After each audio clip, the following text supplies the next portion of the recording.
अमन जी, नए साल में आपका स्वागत है और हम चाहते हैं कि आप अपने और हमारे दर्शकों को जो आने वाला बजट है इस साल, उसके बारे में थोड़ा विस्तार से बताएँ कि किस तरह के चैलेंजेज़ हैं सरकार के सामने।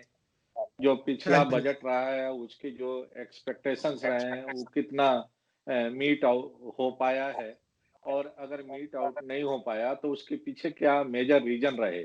क्या महज़ कोविड-19 रहा या और भी कारण रहे, जिसके वजह से जो पिछला फाइनेंशियल ईयर था, जिसमें सरकार ने बजट पेश किया था और उसमें तमाम तरह के एक्सपेक्टेशन और टारगेट निर्धारित किए गए थे।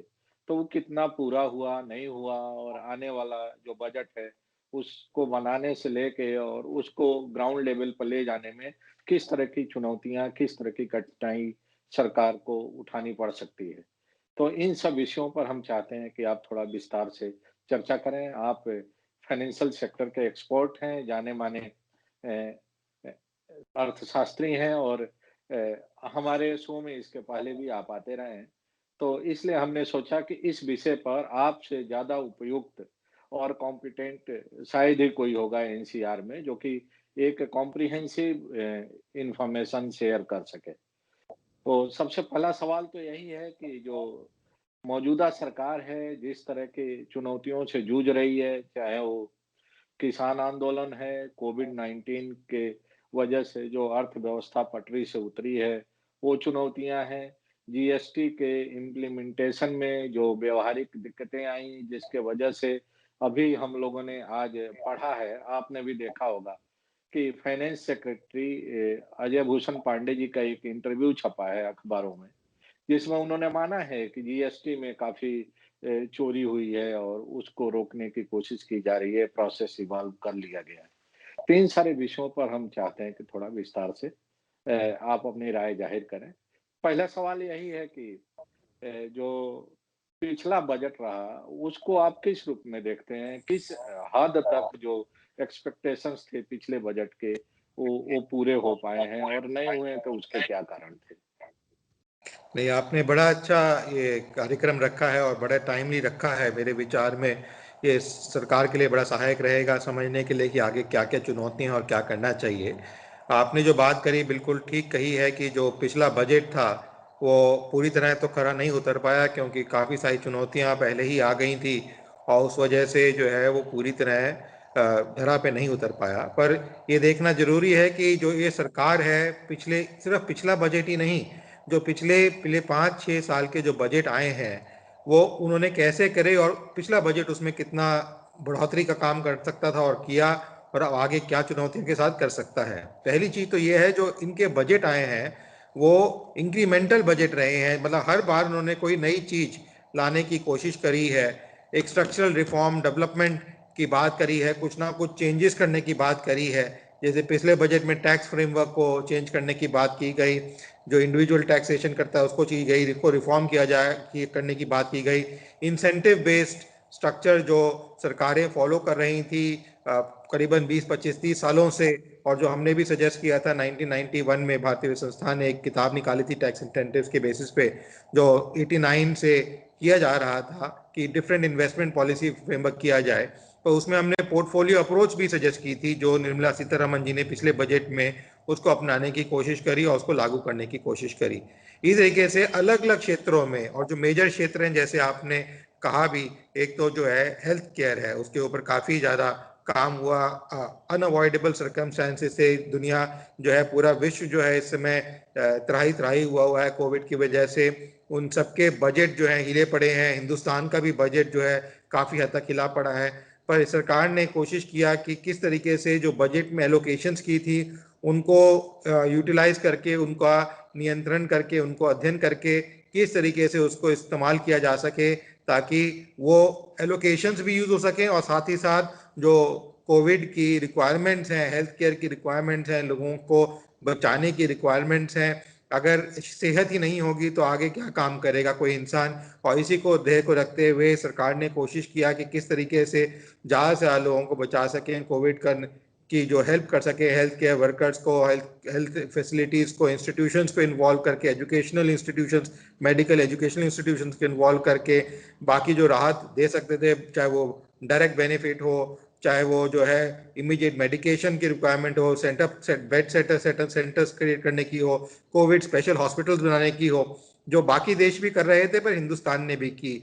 और सिर्फ इसके अलावा हिंदुस्तान ने जो है बाकी देशों को जो हाइड्रोक्लोरोक्विन था वो प्रोवाइड भी किया, एक सेवियर जो फ्रेमवर्क था, जो काफी मेडिसिनल एक्टिविटी जो लोगों को रिक्वायर्ड थी विश्व के अंदर, वहां पे भी हिंदुस्तान में तो दी, बाहर भी देने की उन्होंने कोशिश की और कोशिश किया कि किस तरीके से कर सके। दूसरा जो क्षेत्र है हेल्थ केयर को छोड़ के जिसमें अभी भी चैलेंज है, और हमें आज ही खुशखबरी मिली देखने को कि जो कोविड की वैक्सीन है उसको जो हमारी ड्रग रेगुलेटरी अथॉरिटी है उसने ट्रायल्स को अप्रूव किया है और वो कहा है कि उसको आगे दिया जाए, जिसमें जो सीरम इंस्टीट्यूट है और भारत की जो अपनी है भारत बूस्टिंग वाली जो वैक्सीन है, दोनों को कहा जा रहा है। अभी टेस्ट रन उसमें चल रहे हैं बट फिर भी उनको कहा है कि उनको निर्धारित तरह से जो तरीका है देखने को उनको ढंग मिला है उसमें वो ठीक लग रहा है। और ये कि बड़ी आशावादी, जैसे आपने कहा, आशावादी बात है, बिकॉज जो लोगों के बीच में जो मन में डर बैठ गया था कोविड की वजह से और जो कोविड के प्रभाव पड़ रहे थे उसकी वजह से, हर एक कोई भी ऐसा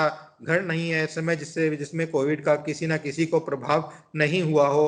हर एक हर एक जो घर है वो त्राही हुआ है किसी ना किसी कोविड पेशेंट की वजह से। तो इसको देखते हुए जो एक फियर बैठ गया था लोगों के दिमाग में, दिलो दिमाग में, और जिसकी वजह से ग्रोथ भी कम हो रही थी, आगे बढ़ना भी कम हो रहा था, वो अब थोड़ा रिलैक्स होता नजर आ रहा है, क्योंकि जो वैक्सीन है उसका जो रोल आउट है अगले 3-4 महीने में, 5-6 महीने में मेजर तरीके से हिंदुस्तान में देखने को मिलेगा। और इसके प्रति मेरे विचार में जो सरकार की कोशिश रही है, जो बजट में प्रावधान किए थे पिछले बजट में, कोविड के बारे में नहीं था बट फिर भी उन्होंने जो अलग अलग एलोकेशंस की थी उसको रेगुलेट करके स्ट्रक्चर करके दिया। दूसरा जो जो प्रॉब्लम आ रही है वो है किसानों की, एग्रीकल्चर की। और प्रॉब्लम इसलिए आ रही है क्योंकि काफी सालों तक कृषि को जो है ध्येय नहीं बनाया गया। पहले हम देखते थे 1950 में 60 में जो बजट का शक्ल होती थी वो किसान होता था, पर पिछले 3-4 साल में ही हमें देखने को मिला वापस बजट के अंदर किसानों के ऊपर फोकस आया। थोड़ी बहुत एलोकेशंस तो होती थी पर चाहे वो नाबार्ड हो, कोई और एजेंसी हो, वो ज्यादातर एलोकेशंस अनयूज्ड ही रह जाती थी, यूज नहीं कर पाते थे। किसान क्रेडिट कार्ड जो हमने 97-98 में सजेस्ट किया था, मिनिस्ट्री ऑफ फाइनेंस ने, एग्रीकल्चर ने और ने स्थापित किया उसको, पर उसके अंदर भी वृद्धि ज्यादा देखने को मिल नहीं पाई थी हमें। तो इसलिए जो किसानों का था वो देखना बहुत जरूरी था। उन्होंने कोशिश किया कि नया फार्म लॉ लाया जाए, जिसका अभी कुछ विरोध भी हो रहा है, कुछ लोग सहायक भी कर रहे हैं। अभी देखिए उसका क्या सागर मंथन होकर निकलता है। हो सकता है सरकार को कुछ उसमें चेंजेस करने पड़े, कुछ उसमें चेंजेस हो सकता है विड्रॉ भी करना पड़े, नया कानून लाना पड़े, या हो सकता है उसी में अमेंडमेंट्स करनी पड़े। तो दोनों तीनों जो दह हैं वो भी सरकार देखने को तैयार है, बिकॉज जो कृषि क्षेत्र है उसमें करीबन 60 से 75% लोग अभी भी आज की डेट में इन्वॉल्व हैं, चाहे वो कृषि हो, कृषि से लगे उद्योग हो, उनको मिला के अगर हम देखते हैं तो करीबन 72 to 75% उद्योग बैठते हैं। कृषि के अंदर हम देखें अलग अलग आंकड़े हैं, 58 से 65 के बीच परसेंट के करीब जो लोग हैं कृषि के अंदर, मेन कृषि के अंदर ही इन्वॉल्व हैं। और पोल्ट्री फार्मिंग, उसके अंदर भी कुछ बढ़ोतरी देखने को मिली, लैंडिंग के अंदर देखने को मिली, फैसिलिटीज देने की बात देखने की मिली, जो बजट में की गई थी उसको निर्धारित तरीके से किसानों तक पहुंचाया गया। एक जो नई स्कीम लागू की थी उन्होंने कि किसानों को दिया जाए जो बेनिफिट, डायरेक्ट बेनिफिट ट्रांसफर की उन्होंने बात की थी, एक पेंशन स्कीम टाइप उन्होंने लॉन्च की थी, वो भी उसके तहत कुछ पैसा जो है हर क्वार्टर दिया गया है किसानों को। तो ये देखना जरूरी है कि ये कर तो रही है, पर आप ये सोचें कि एक दिन में कुछ हो जाएगा, वो मेरे विचार में गलत धारणा रहेगी किसी अमन के जी, लिए भी। अमन जी, मैं बीच में, सॉरी मैं रोक रहा हूँ आपको थोड़ा। दो चीजें आज काफी चर्चा में हैं। पहली बात तो ये कि कुछ विशेषज्ञों का मानना है कि कृषि को खुले बाजार में छोड़ना मुनासिब नहीं है, क्योंकि कृषि का जो क्षेत्र है, एग्रीकल्चर सेक्टर है, वो बाकी सेक्टर से अलग है। तो इसको ओपन मार्केट में इस तरह से छोड़ देना किसानों के हित में नहीं है। देश की 60-70% जो आबादी है उसके हित में नहीं है। और दूसरा, एक अटल जी का बहुत पुराना वीडियो वायरल हो रहा है सोशल मीडिया पर, जिसमें अटल जी जब विपक्ष में थे और बीजेपी विपक्ष में हुआ करती थी, उस समय देश के अलग-अलग राज्यों में भी फार्मर डिस्ट्रेस देखने को मिला था। और चाहे वो महाराष्ट्र हो, मध्य प्रदेश हो, गुजरात हो, माने हर राज्य में किसानों की बदहाली की खबरें आती थी। तो उसको लेके बीजेपी ने एक बहुत ही एग्रेसिव ऑफेंसिव और असर्टिव तरीके से मूवमेंट चलाया था। और अटल जी ने ऐलान किया था अपने तमाम पब्लिक मीटिंग्स में कि वे किसान आंदोलन को का राजनीतिकरण नहीं करना चाहते हैं, लेकिन अगर किसानों के साथ तत्कालीन सरकार हठधर्मिता का रवैया अपनाए रही, तो बीजेपी को किसान आंदोलन में कूदने में कोई परहेज नहीं होगा।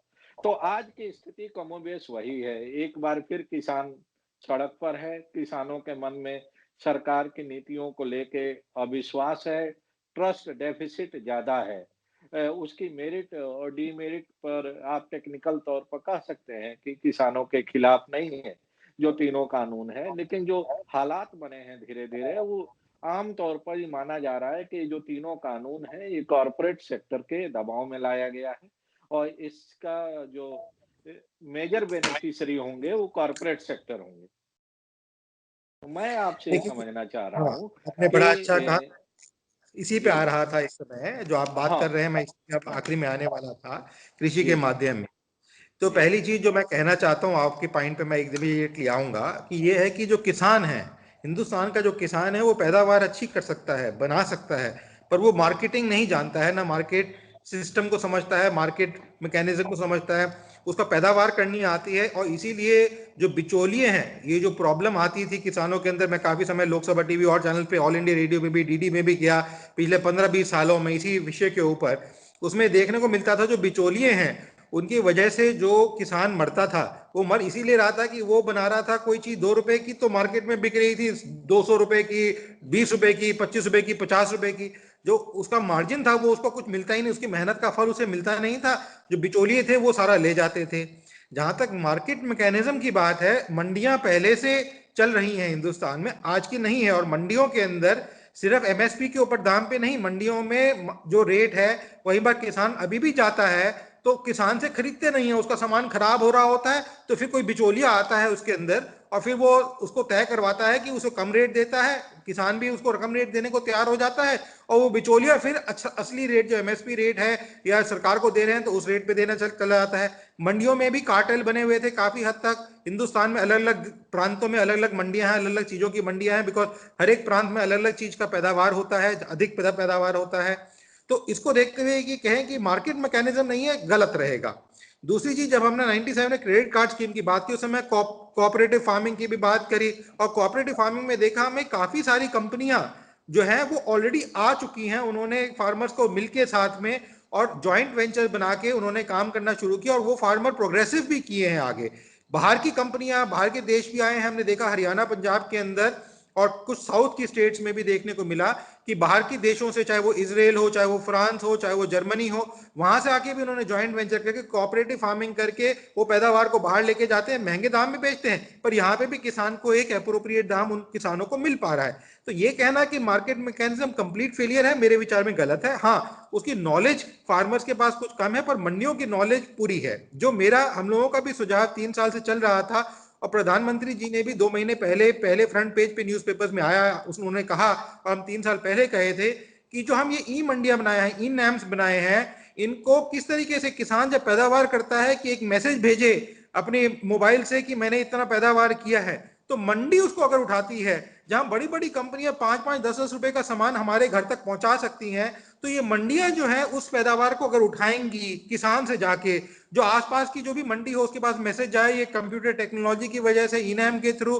कि भैया ये पैदावार इस किसान ने की है, यहाँ पे उपज ये मिलेगी, आप वो मंडी इमीडिएटली अपना चीज भेजे। बिकॉज सड़कें भी इतनी अच्छी नहीं रही अभी भी, जबकि इतना प्रगति हुई है, रोड्स बनी है, इस सरकार ने कोशिश की कि रोड तक पहुंचाए, गांव तक, पर फिर भी पूरी तरह नहीं बन पाई है। दूसरा, वो जो एक फ्रेमवर्क है, उसको अगर कम दाम, मंडी से भी थोड़ा कम दाम मिलेगा, बट उसको एक दाम अच्छा मिलेगा, और एमएसपी भी मिलने की उम्मीद है उस केस में।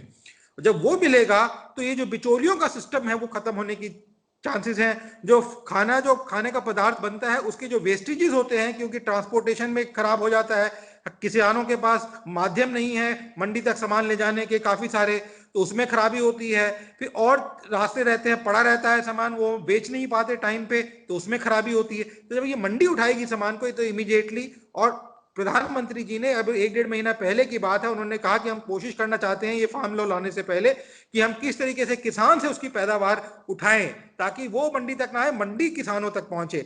जो इंपॉर्टेंट चीज वो ये देखने की है कि जो एक किसान की डिग्निटी है, जिसे हम कहते हैं डिग्निटी, एक जो स्वाभिमान है, उसको खत्म नहीं करना चाहिए, उसको बना के रखना चाहिए। बिकॉज उसी की वजह से हिंदुस्तान, आज जो हिंदुस्तान है वो चल रहा है। जो हम लोग खा पा रहे हैं, हम लोग काम कर पा रहे हैं, चाहे वो इंडस्ट्रीज हो, वो सेकेंडरी फीडर हो, कैसे भी हो, वो सब काम कर पा रहे हैं क्योंकि किसान जो है हिंदुस्तान में काम कर रहा है। और कोविड के टाइम पे भी उसने, किसान ने काम किया ताकि सप्लाई चेन मैनेजमेंट बिल्कुल भी डिस्टर्ब ना हो। जबकि ये फार्म प्रॉब्लम आ रही है, लोग बैठे हैं धरने पे, फिर भी काफी हद तक सामान आ रहा है मंडियों में, छोटी बड़ी मंडियों में, और सामान लोगों तक पहुंच रहा है। वो जो सप्लाई चेन और किसानों की मेहनत है वो पहुंचा रहे हैं ताकि लोगों को कोई दिक्कतें ना आए। जहां तक उनकी डिमांड है वो वाजिब है। एक जो राइट है, जैसे कुछ चीजें हैं, जैसे राइट है, लीगल फ्रेमवर्क का राइट है, वो इस लॉ में रिस्ट्रिक्ट किया जा रहा था कि सिर्फ डीएम और एसडीएम तक जा सकते हैं। वो चीज गलत है कि एक लीगल इंस्टीट्यूशन में मेरा एक सिविल राइट है कि मैं कोर्ट ऑफ लॉ तक जा सकूं। मैं, चाहे वो लोअर कोर्ट हो, चाहे वो हाई कोर्ट हो, चाहे वो सुप्रीम कोर्ट हो, उसमें मैं जा सकूं। उस राइट को, मेरे फंडामेंटल राइट को क्वेश्चन नहीं करना चाहिए। जो भी एक कॉन्स्टिट्यूशन में एक राइट दिए गए हैं मुझे, उनको कोई भी कॉन्ट्रावेलिंग एक्ट नहीं बनाया जा सकता है जो उसको क्वेश्चन करे। तो इस टाइप की चीजें हैं जो किसानों ने रेज करी हैं और उनको देखना जरूरी है कि वो कैसे बने। हाँ, आज जो है आईएमएफ के भी एग्जीक्यूटिव डायरेक्टर का इंटरव्यू आया, जो सुरजीत भल्ला जी है उनका भी आया, उसमें उन्होंने कहा कि कुछ प्रतिशत जरूर इससे हानिकारक होंगे लोग, पर हर एक नहीं होगा। हर एक कोई भी एक्ट आता है वो कुछ लोगों को बेनिफिट करता है, कुछ लोगों को डिसबेनिफिट करता है। ये कहें कि पूरी एक कम्युनिटी को डिसबेनिफिट करेगा, मेरे विचार में ये धारणा गलत रहेगी। जो सरकार बनाने की कोशिश कर रही है और अभी भी कोशिश कर रही है उसको चेंज करने की, पर जो चीज देखने वाली है ये है कि किसान को उसकी जो मेहनत है उसका मूल रूप मिलना चाहिए। बिकॉज अगर किसान जो है उसका सर ऊंचा है तो हिंदुस्तान का सर ऊंचा है। बिकॉज हिंदुस्तान किसान प्रदेश देश है। हिंदुस्तान कोई इंडस्ट्रियलिस्ट प्रदेश देश नहीं है, कोई सिविल इंजीनियर प्रदेश देश नहीं है, डॉक्टर प्रदेश देश नहीं है, किसान प्रदेश देश है। और उसको, और हर एक फैमिली, चाहे मेरी हो, मेरे बाप दादा भी उन्होंने किसानी की खेती करी है। ऐसा नहीं है कि जो है लोगों ने नहीं, आपके भी, आप मेरे को मालूम है, आप भी एक किसान परिवार से आते हैं, और भी ज्यादातर हिंदुस्तान किसान परिवार से आता है। तो ये कहना कि किसान को नहीं देखें और कृषि को ना देखें, मेरे विचार में, और इसका जो बजट का एलोकेशन है वो सरकार को हर साल कुछ ना कुछ बढ़ाना होगा, जो काफी सालों, करीबन 50 सालों से बिल्कुल भी बढ़ नहीं रहा था, उस पर तवज्जो नहीं दिया जा रहा था। उस पर तवज्जो देना सरकार का बहुत जरूरी है मेरे विचार में। और चाहे वो फिजिकल स्पेंडिंग के थ्रू हो, चाहे वो उनको बचाने की, ये जो 2,000 रुपए की स्कीम लागू की, वो भी एक तरीके से किसानों को थोड़ी सी डिग्निटी देने, मैं समझ सकता हूं कि बहुत ज्यादा नहीं है पैसा ये, पर थोड़ा बहुत डिग्निटी देने की बात है, थोड़ा बहुत सहारा देने की बात है। और ये सहारा देने की सरकार ने कोशिश की, और लोगों के, मैंने पता किया कुछ किसान लोगों से, भाइयों से, अलग अलग क्षेत्रों में मेरी बात हुई, उन लोगों को मिला है, ऐसा नहीं कि नहीं मिला है। सरकार कोशिश कर रही है और जो प्रॉब्लम्स है उसका निवारण किया जाएगा। तो जहां तक कृषि की बात है, मेरे विचार में ये जो आपने बात कही बिल्कुल ठीक है कि सरकार को भी देखना जरूरी है कि जब किसान भाई इतने दिनों से बैठे हैं, इतनी ठंड में बैठे हैं, इतने कष्ट सह रहे हैं, तो उनकी बात को भी सुना जाए, उनकी बात को भी देखा जाए, और शांति पूर्वक कर रहे हैं। ऐसा नहीं है कि उनमें कोई रोष है या जोश आ रहा है या प्रॉब्लम आ रही है, पर शांति पूर्वक कर रहे हैं, अपनी बात कहना चाहते हैं। सरकार को उनकी बात सुननी चाहिए। कोई अमेंडमेंट की जरूरत है, कोई चेंज की जरूरत है, और सरकार ऑलरेडी कह रही है, अब उन्होंने तो कह रहे हैं कि हम राइटिंग में भी देने को तैयार हैं कि एमएसपी लागू किया जाएगा, एमएसपी को हटाया नहीं जाएगा। ये देखना जरूरी है किस तरीके से किसान जो है हमारा, उसका सर ऊंचा हो सके, उसका सर नीचे ना झुके। जो किसान की डेथ्स होती आई हैं पिछले 20, 25, 30 सालों में, साल प्रति साल होती आई हैं, अभी भी हो रही हैं, वो डेथ्स ना हो। जो उनकी मृत्यु है वो अपने सुसाइड कर रहे हैं, लोन की वजह से हो, या कृषि का पदार्थ ठीक ना बनने की वजह से हो, ना उनके घर वालों को खाना पीने के लिए पैसा ना होने की वजह से है, कुछ जमींदारों की एट्रोसिटीज की वजह से रहा है पहले। वो चीजें ना हो देखते हुए सरकार को कदम उठाने चाहिए, और ऐसे कदम उठाने चाहिए जो इक्विटेबल राइट्स उनको दें, जो उनके राइट के ऊपर क्वेश्चन ना करें, जो उनके पैदावार के ऊपर क्वेश्चन ना करें, पर उनको जो अपने पैरों पे खड़ा, कोई भी किसान पैसा लेके डोनेशन नहीं चाहता है।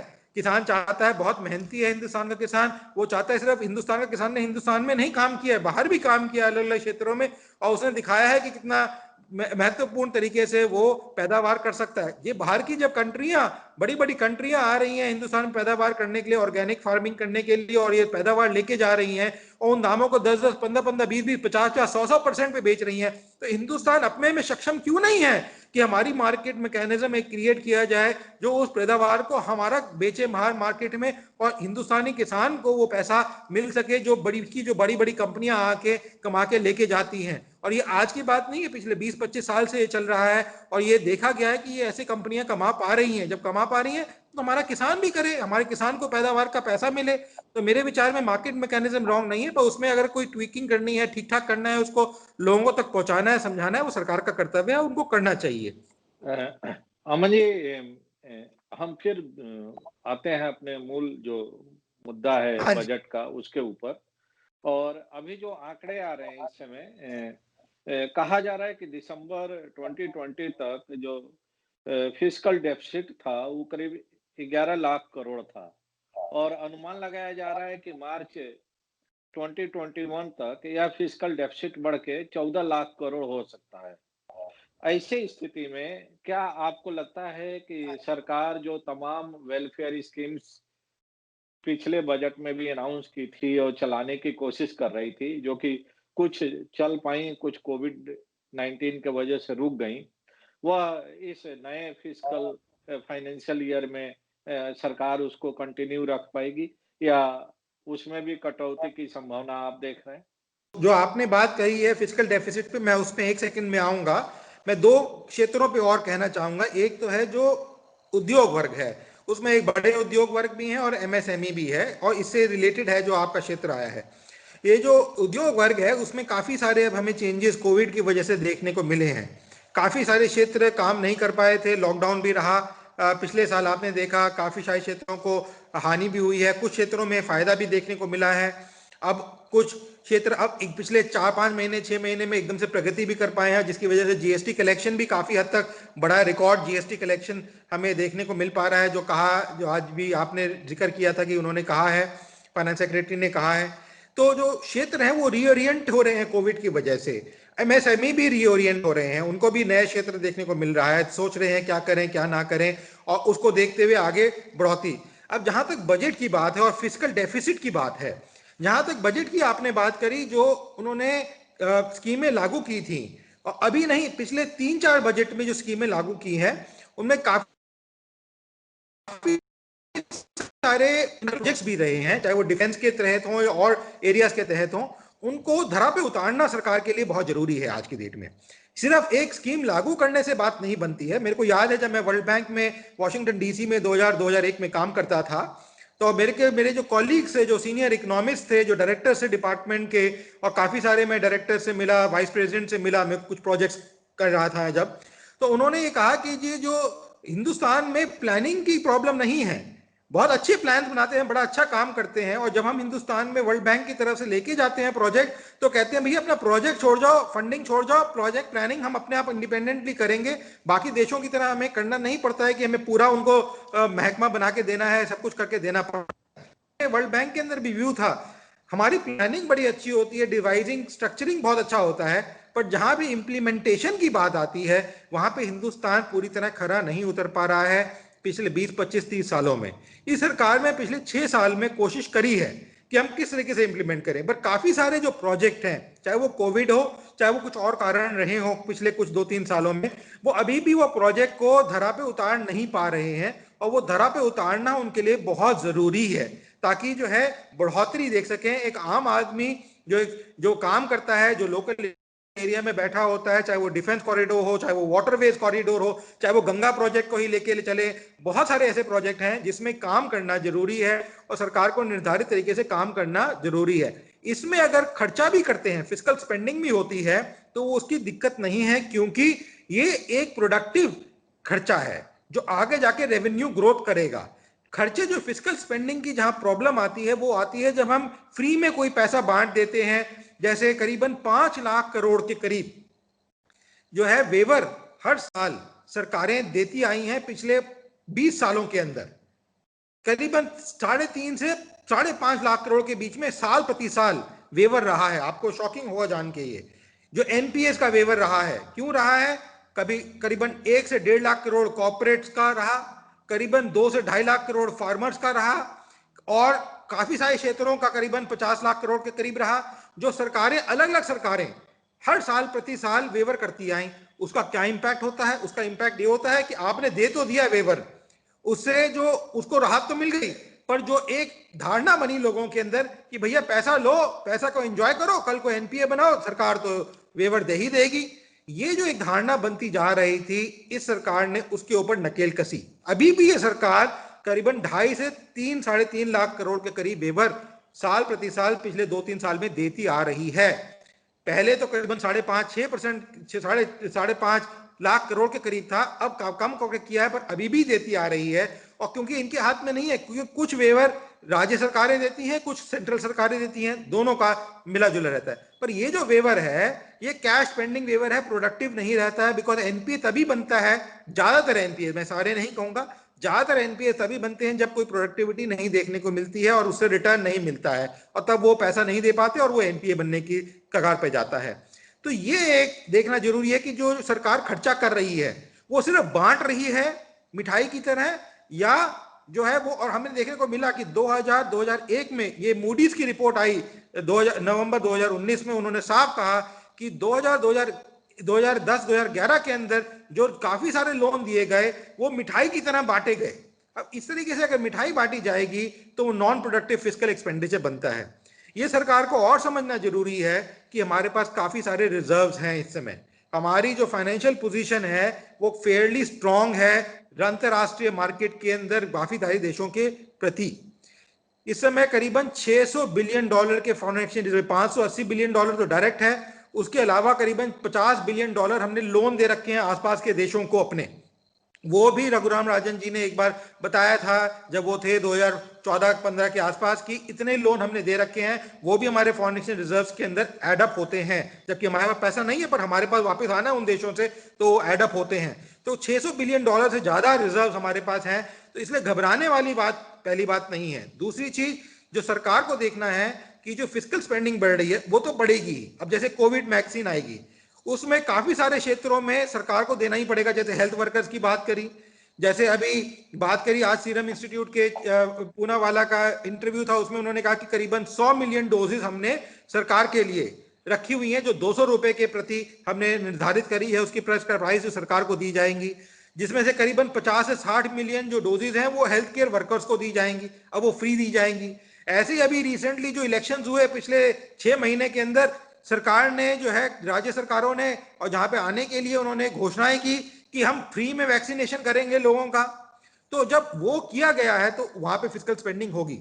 पर ये कहें कि ये प्योर मिठाई बांटना, मेरे विचार में प्योर मिठाई बांटना नहीं है, बिकॉज जब ये वैक्सीन दी जाएगी, जैसे आपने कहा कि एक आशा बनती है, अब वो उसके बाद वो आदमी सोचे कि मैं काम करूं, मैं अपने वापस जो नॉर्मल धर्रा था मेरा काम करने का उस पर जाऊं, तो प्रोडक्टिविटी बढ़ाने वाली बात है। इस तरीके से जब इंफ्रास्ट्रक्चर स्पेंडिंग होती है, लॉन्ग टर्म प्रोजेक्ट्स होते हैं, हाईवेज होते हैं, ब्रिजेस होते हैं, गंगा प्रोजेक्ट है, रोडवेज, वाटर रोडवेज प्रोजेक्ट है, डिफेंस के अंदर हमने देखा, इस सरकार ने पहली बार, किसी सरकार ने नहीं सोचा पिछले 70 सालों में हिंदुस्तान की इंडिपेंडेंस के बाद कि किस तरीके से हम अपने जो सैटेलाइट्स लॉन्च करते हैं उनको कहां से लॉन्च करें।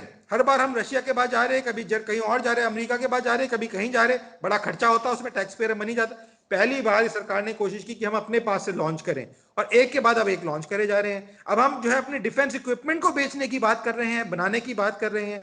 इस सरकार ने वो डिफेंस कॉरिडोर खोलने की कोशिश करी, बनाने की बात कर रही है कि हमारे डिफेंस इक्विपमेंट्स हैं तो बहुत एडवांस नहीं हो, अच्छे एडवांस लेवल पे हैं, और साइंस एंड टेक्नोलॉजी में हिंदुस्तान जाना जा रहा है। नासा भी इस बात को मानता है। हमने जो मार्स पे पहुंचाया अपना विज्ञान, सबसे कम पैसे के अंदर, सबसे कम लागत के साथ पहले हिट में बनाया, जबकि अमेरिका भी पहली बार में नहीं कर पाया था।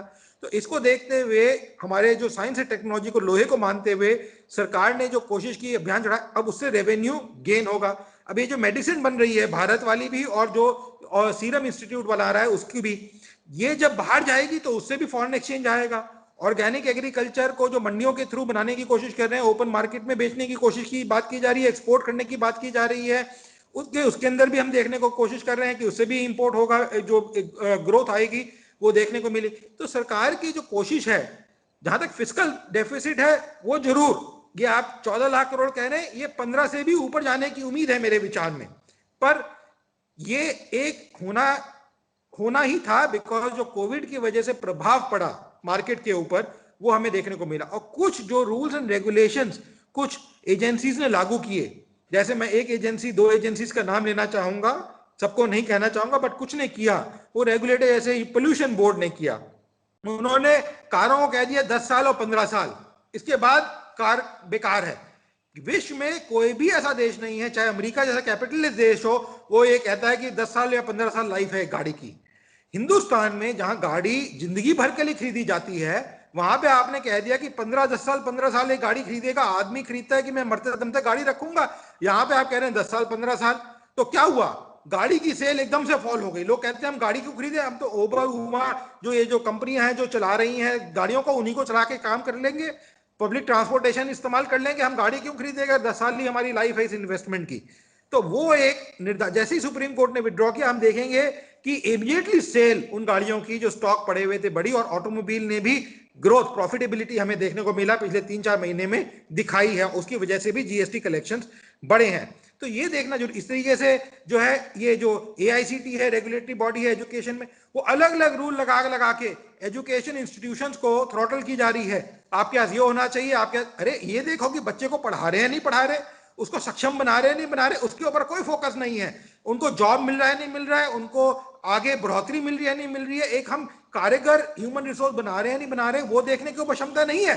फोकस ये है भैया बिल्डिंग है, ये है, कितना है, वो बिल्डिंग को हम यूटिलाइज कर रहे हैं। मेरे को याद है जब मैं कोलंबिया बिजनेस स्कूल में पढ़ रहा था न्यूयॉर्क के अंदर, और सीपा में पढ़ रहा था, तो वहां पे कोलंबिया बिजनेस स्कूल में एक छोटी सी बिल्डिंग में, जिसमें टोटल शायद 3 या 4 लाख स्क्वायर फीट होगा, करीबन 4000 बच्चा पढ़ता था, 2000 फैकल्टी मेंबर बैठते थे।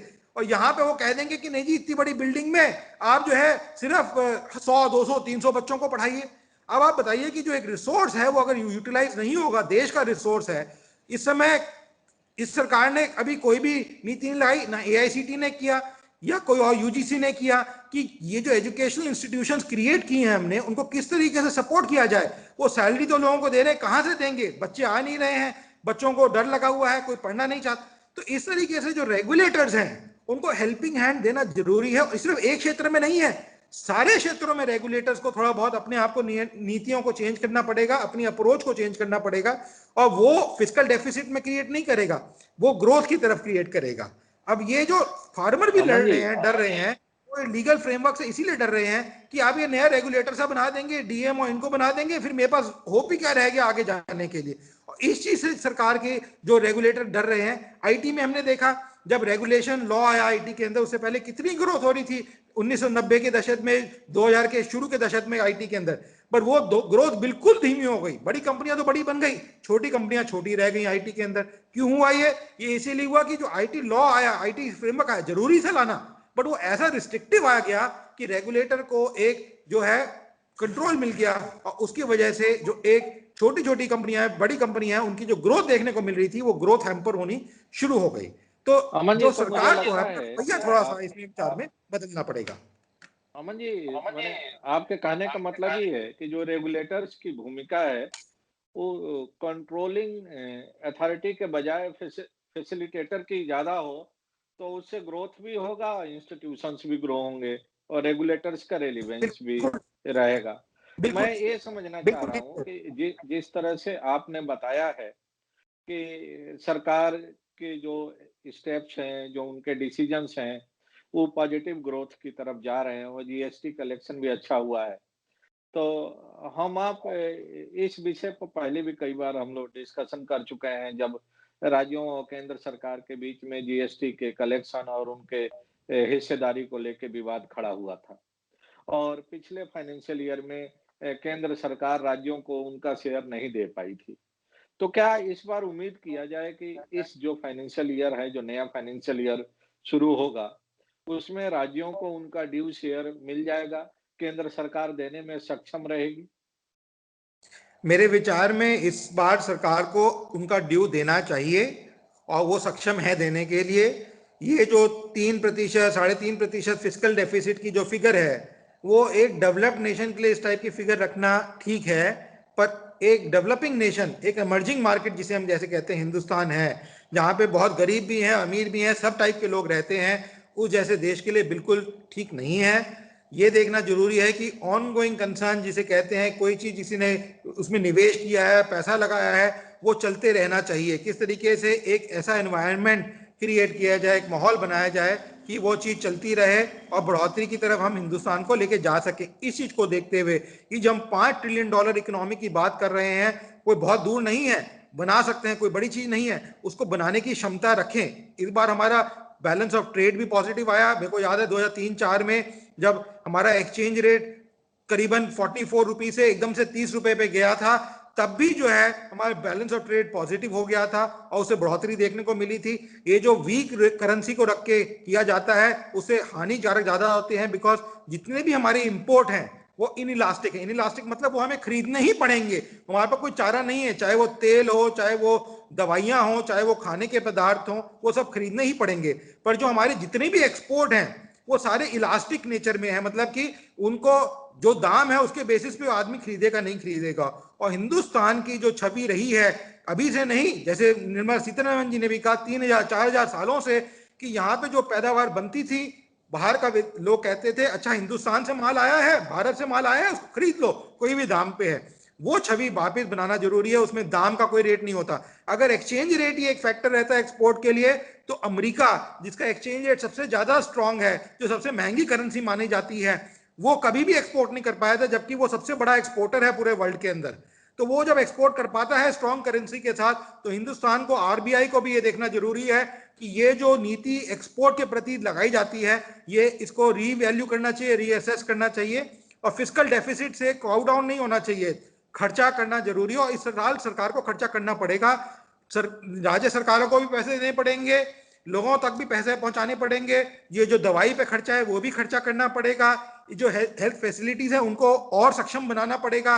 ये सब खर्चे वाले हैं, पर ये खर्चे जो हैं सारे प्रोडक्टिव खर्चे हैं, जैसे मैं कह रहा था, इससे ग्रोथ आगे आने की हमें उम्मीद है। जहां तक ग्रोथ रेट की आपने पिछले प्रश्न में बात करी थी मुझसे, इस बार जो ग्रोथ रेट है, जबकि हमारा जो नेगेटिव ग्रोथ था वो कम हुआ है, जो प्रोजेक्ट किया जा रहा है, और जो इंटरनेशनल एजेंसी है, चाहे वो स्टैंडर्ड पुअर्स हो, चाहे वो मूडीज हो, और भी एजेंसीज हैं, वो सब प्रोजेक्ट कर रही हैं कि हमारा जो ग्रोथ रेट, आईएमएफ हो, वो कह रहे हैं कि जो हमारा डिसेलरेशन था वो कम होगा।